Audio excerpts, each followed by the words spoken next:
Ragadirogan satatana shaktana sheshakaya prasurtana sheshan Autsukya moha ratidanjaghana Yopurva Vaidyaya Namostu Tasmai. Sejam todas bem-vindas a mais um vídeo da nossa série Vida Veda nos Samhitas, no canal do Vida Veda no YouTube. Meu nome é Matheus. Hoje é o episódio 101. Caramba, a gente rompeu a barreira do 100. Vamos em rumo ao 200 e mais, né? E além. E hoje eu vou continuar a leitura do Ashtanga Hridayam Sutrasana, capítulo 3, o nosso capítulo sobre Rutucharya, e a gente vai continuar com a nossa leitura sobre o Grishma Rutucharya. Olha como tem shloka sobre as obrigações que você deveria cumprir, né, durante o verão. Olha a preocupação que o Samhita está colocando no verão como a época do ano mais delicada, na qual o corpo humano está mais fraco, a digestão está pior e a gente precisa tomar muito cuidado. Na nossa leitura de hoje, eu quero ler os slokas número 37 e o sloka número 38. Então vai ser uma leitura bem rapidinha comparada com a da semana passada. Eu vou dar um descanso para vocês entre a leitura da semana passada e a da próxima semana, que são leituras mais longas, né? São bastantes slokas. Hoje são 3 meio sloquinhas aqui para vocês e eles dizem o seguinte: Nishakara kara kirne saudha proshte nishasucha asana swastachitasya chandanardrasya malinaha nivrata kamatantrasya susukshmatanuvasasaha. Caraca, acabou a luz geral, gente. Ah, voltou. Gente, bem-vindos ao sul da Índia. Aqui a luz, ela vai e ela volta, tipo, o tempo inteiro. Então, no shloka de hoje, ele continua elaborando aí as suas obrigações para o verão e ele faz umas recomendações muito bonitinhas que eu pessoalmente adoro. Então ele fala: Nishakara karakirne saudhaproshte nishasucha. Então, nishasu, durante a noite, né? Durante a noite, nishakara, você vai... tem a lua, né? O luar, digamos assim. Karakirne, ele vai se espalhar, né? Então você vai receber essa luz do luar, digamos assim. Você deveria se expor. Akirna significa espalhar sobre alguma coisa. Então, os raios da lua deveriam se espalhar, na minha leitura aqui, por cima da pessoa, né? Saudha prushthe. Saudha significa branco. E Prushtha significa uma casa, né? Uma mansão, digamos assim. Então, é uma mansão pintada de branco e durante a noite você vai se expor, né? Você vai deixar os raios da lua se espalharem em cima de você. É muito bonitinho porque aqui na Índia as casas são construídas com o telhado habitável, digamos assim, né? Então, você não tem telha no telhado, né? A maioria dos telhados aqui, eles são... tipo uma laje, né? Então você consegue subir no telhado. Ah, gente, eu vou ter que esperar a luz voltar. Voltou. Fica só um pouquinho e ela já volta. Então aqui você sobe no telhado e você fica na laje, né? Então o que muitas pessoas fazem aqui na Índia, que é muito bonitinho, no verão, as pessoas sobem no telhado e dormem na laje. Eles levam, tipo, o colchão, mosquiteiro e dormem na laje, porque dentro de casa é muito calor. E é óbvio, né? Agora tem ar-condicionado, tem vento, nananã. Mas há 50 anos atrás não tinha essas tecnologias e em muitos lugares na Índia, como onde eu tô aqui agora no Vaidyagama, eles não têm ar-condicionado em lugar nenhum. Então é só vento mesmo. E aí, muitas vezes, o vento não dá conta do calor brabeira que fica aqui na Índia. E aí a gente sobe e dorme no telhado da casa. E eles ainda pintam a casa de branco para refrescar mais ainda. Então, você tem uma casa pintada de branco, você sobe no topo dela e você se banha na luz do luar. Nada mal, né? Asana swastachitasya chandanardrasya malinaha. Então você vai descansar no terraço lá da casa banhado pela luz do ar e swastachitasya. Então o seu chitta, a sua mente, ela tem que estar swastha. A palavra swastha muitas vezes é traduzida como saudável, saúde, né? A gente estuda swasthya vrita na faculdade.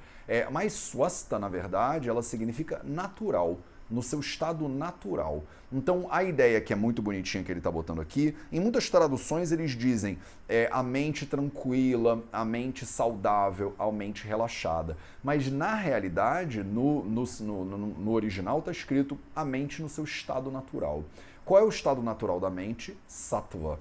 O estado de sattva é um estado no qual você está, né, tranquilo, calmo, feliz, aproveitando e tal e tal. A gente vai chegar lá, né? Tem descrições muito claras sobre os estados da mente, o que significa o estado de sattva, né, que é a natureza da mente. Então, a mente no seu estado natural, no estado sátvico, né, no estado tranquilo, calmo, feliz, digamos assim. Chandana ardrasya. Então, Chandana significa o Santalum album. É uma planta que chama sândalo, né, em português.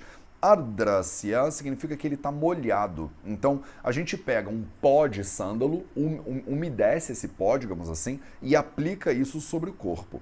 É muito interessante porque você vê, o Samhita não está falando, pega o pó de sândalo, molha ele e aplica sobre o corpo. Ele fala, sândalo molhado. Se você lê isso aí no original, está escrito sândalo molhado. Mas eu sei o que ele está querendo dizer. Ele não está falando sândalo molhado, ele está falando aplica no corpo sândalo molhado. Então é muito interessante porque o sânscrito, muitas vezes, ele é uma língua que ele deixa muita margem para erro e muita margem para entendimento.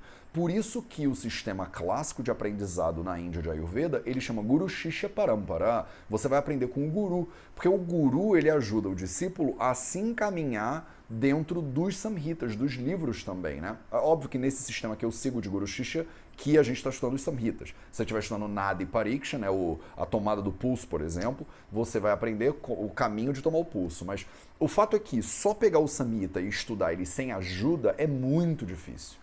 Porque mesmo que você seja um expert em sânscrito, isso não é suficiente para leitura.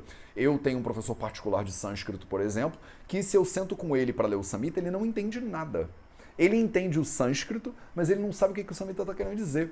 Porque ele não entende os princípios da medicina, né? Que a gente precisa aplicar o tempo inteiro para entender a aplicação prática desse troço aqui. Espero que isso tenha ficado claro. Eu estou tentando explicar para vocês aos poucos também como ler, como interpretar, como entender as coisas, né, da melhor forma possível. É muito mais fácil quando tem uma pessoa que já estudou isso, né, por um guru, por vários gurus, que é o meu caso, e estou aqui transmitindo isso para você tentar navegar isso um pouco melhor.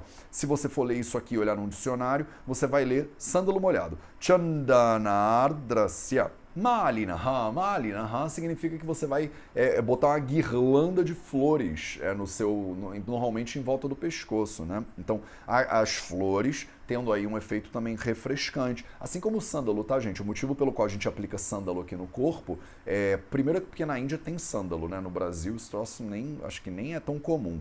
E é muito, muito caro, né? Então, no Brasil, você não vai aplicar sândalo no corpo, vai aplicar água de rosas, sei lá, né? Rosa branca, um troço que também é bem refrescante. O próprio vetiver, como ele falou, como a gente falou na quarta-feira passada. E aí ele continua, Nivruta Kama Tantrasya. Então, Nivruta, a palavra Nivruta significa se abster, né? Não fazer alguma coisa.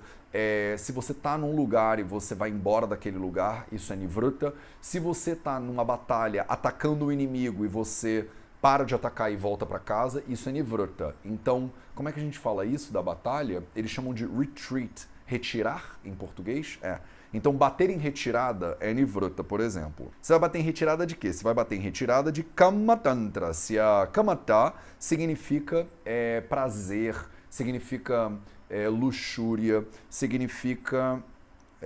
luxúria é um bom significado. Na verdade, Kamata significa liberdade também. Olha que interessante. Então, a mesma palavra que indica sexo e que indica luxúria, que indica prazer, ela também indica liberdade. Eu não tenho prova para isso, mas o que me parece é que se você tiver opção, se você tiver livre, você vai fazer esse negócio aí. Você vai tentar ter prazer. Kama, não é à toa, é um dos 4 princípios fundamentais da vida humana, né? Quando o Samhita, lá no começo do Samhita, no primeiro shloka do Ashtanga Hridaya, ele fala de Dharma, Artha, Kama e Moksha. Então, Kama, prazer, é um dos princípios fundamentais. Kamata é a busca desse princípio, né, desse princípio de prazer, mas é muito lindo como também significa liberdade. Se você é livre, provavelmente você vai ter prazer. Por isso que ele precisa te dizer para fazer nivruta desse troço. Porque se a gente não obrigar a pessoa a parar, ela vai querer ter prazer. Não é à toa que as pessoas têm uma dificuldade tremenda de parar de comer porcaria que é gostoso, não é isso? Eu tenho que ficar fazendo meme, brincando com vocês, falando do negócio do brownie, da moça do brownie, então, justamente porque se você puder optar, você vai optar por prazer. É natural do ser humano fazer isso. Então ele diz, no verão, você deveria se abster de procurar prazer, se abster de atividade sexual. Por quê? Qual é a lógica por trás disso? É porque é pecaminoso? É porque a igreja católica não sei o quê? É porque você vai pro inferno? Não. É porque o corpo está muito fraco. No calor seco do verão, você já está com um vata muito agravado. E quando você faz vyayama, atividade física, o que a atividade física ela faz com vata? O que sexo faz com vata? Sexo agrava vata.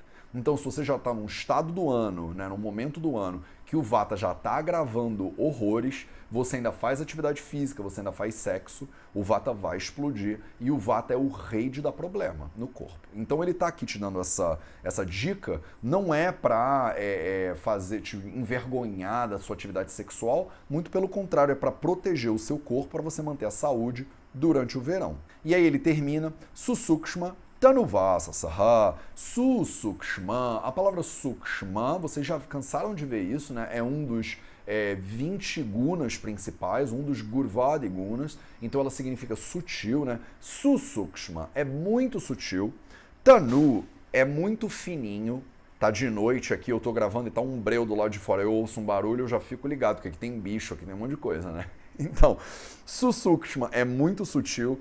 Tanu é muito fininho, Vasasaha é um tecido, é uma roupa.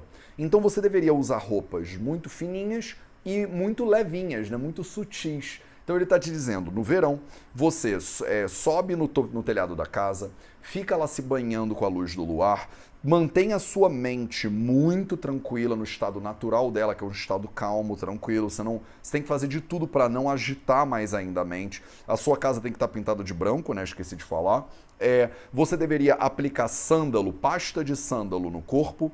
Você deveria usar uma guirlanda de flores, né, para refrescar ainda mais. Você deveria se abster de atividades sexuais, né, que vão agravar o vata. E você deveria usar roupas leves, muito refrescantes, muito sutis, digamos assim. Essas são as recomendações do shloka de hoje. A palavra asana, eu vou olhar ela com você agora, né? Ela significa aí que você deveria ficar. Então, você deveria ficar no nananã e fazer tudo isso aí que ele indicou. Então, a gente leu os shlokas de hoje e vamos para o nosso minutinho de sânscrito. No nosso minutinho de sânscrito, a gente vai ver exatamente a palavra asana. Então, ele usou a palavra asana e eu quero fazer uma diferenciação da palavra asana para a palavra asana. Asana, asana. Então, no sânscrito, via de regra, e no hindi e no gujarati também, a gente sempre pega a última vogal da palavra e diminui um grau dela. Vê se isso fica claro para vocês. Por exemplo, a palavra é samhita. Samhita, ela termina com um A longo, né? Samhita. Mas ninguém fala samhita, a gente fala samhita, né? Samhita. Porque, normalmente, quando a palavra termina com uma vogal, a gente sempre diminui um grau a força daquela vogal. Espero que isso fique claro. Então, por exemplo, a cidade onde eu cursei faculdade chama Jamnagara. Jamnagara. Jamnagara. Só que como ela termina com um A curto, a gente pronuncia isso um grau abaixo do curto, que é nenhum A. Então a gente fala Jamnagar. Jamnagar. Como se fosse um R sem nenhuma vogal junto. Porque tem um A curto, a gente pronuncia sem o A. Quando tem um A longo, a gente pronuncia como um A curto. Essa é a prática. Eu não sei se tem um shloka no Laghu Siddhanta Kaumudi que explica isso, mas o fato é que, na prática, você não vai ver ninguém falando samhita. As pessoas falam samhita, né? A gente fala charaka samhita, e muita gente fala charak. Você vai ver muitas pessoas na Índia pronunciando, por exemplo, o nome dos doshas como Vat, Pit, Kapha. Eles tiram o negócio da última vogal. Então é muito normal você falar Pit, Pit, em vez de Pita. Porque ele termina com um A curto e aí você tira o A curto. Então, eu posso dar trilhões de exemplos aqui para vocês, mas o fato é que a gente, quando acaba com um A longo, a gente pronuncia o A curto. Quando acaba com A curto, muitas vezes a gente pronuncia sem nada. Então, existem duas palavras aqui muito interessantes que eu estou falando mais como vocabulário. A palavra asana e a palavra asana. A palavra asana a gente vai falar como asana. E a palavra asana, a gente fala como asan. Então é muito comum na Índia falar asan, né? Vocês conhecem essa palavra porque 90% de vocês já fizeram yoga, né?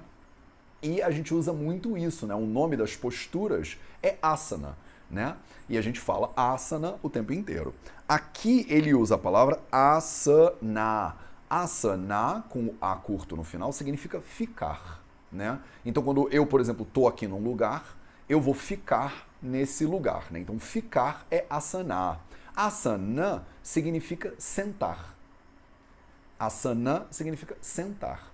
Então, quando você faz um asana de yoga, você está fazendo uma postura que você deveria ficar nela, né? Então, a retenção é um dos pontos mais importantes dessas práticas que a gente faz, né? Se você está fazendo um asana, você tem que ficar naquela posição. Se você está fazendo um asana, você tem que ficar sentado, né? Então, por exemplo, no Yoga Sutra do Patanjali, ele fala do Sukhasana. Você tem que sentar confortável. Ele não está falando de 83 posturas diferentes. Ele fala que tem uma postura só que é importante para você, é sentar confortável. Então ele usa a palavra asana, sentar. Sukha, confortável. Sukhasana, sentar confortável. Você faz aqueles montes de crocodilo invertido, escorpião de cabeça para baixo, não sei o que lá, para no final do dia você conseguir sentar e ficar confortável. É só esse o objetivo, né? Então eu trouxe para você essas palavras para contar um pouquinho dessas diferenças de pronúncia que eu acho que são interessantes, porque vocês vão ver isso muito comumente o tempo inteiro. E quando você está tendo um professor, se você tiver um professor indiano ou uma pessoa que fala comumente, né, sânscrito, uma linguagem derivada do sânscrito, como é o hindi, como é o gujarati, você vai ver o tempo inteiro eles quebrando, cortando o final das palavras. E você poderia até ter implicado comigo já até agora e falar, pô, o Matheus não fala samhita, o Matheus fala samhita. E por que ele fala samhita se a palavra termina com um A longo? É por causa do que eu expliquei aqui para vocês hoje. Então, fiquem ligados nisso, porque essa é a diferença muito comum entre pessoas que têm corriqueiramente um estudo que falam, né, Gujarati, que falam Hindi, por exemplo, e pessoas que estudaram sânscrito de maneira teórica. Não tem nada errado, tá, com um grupo ou com outro grupo. Eu só estou trazendo essa diferenciação aqui para vocês saberem, porque você vai ter uma aula com um professor indiano e ele vai falar samhita. Aí você vai falar, porra, esse professor aí não sabe sânscrito, né? E você vai corrigir, professor, com licença, o senhor não pronunciou a última vogal de maneira adequada. É porque na prática é assim que a gente faz aqui na Índia, entendeu? E você vê isso no próprio Ashtanga Hridaya. A gente fala Hriday em vez de Hridaya e a gente fala Ashtanga em vez de Ashtanga. Em vez de Vagbhata, a gente fala Vagbhat. É muito comum aqui na Índia você falar Charak em vez de falar Charaka. É muito raro a pessoa falar Sushruta, ela fala Sushrut.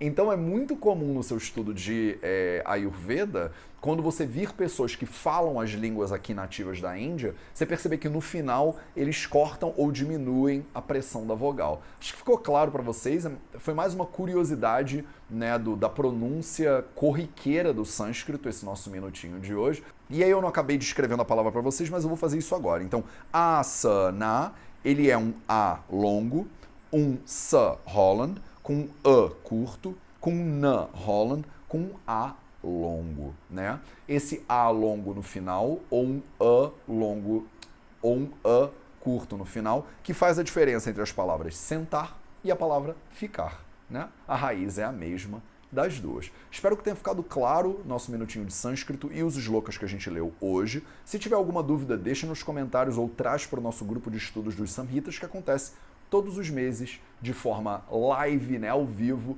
livre, aberta e gratuita no canal do Vida Veda no YouTube. Muito obrigado pela presença de todos vocês e até a próxima quarta-feira.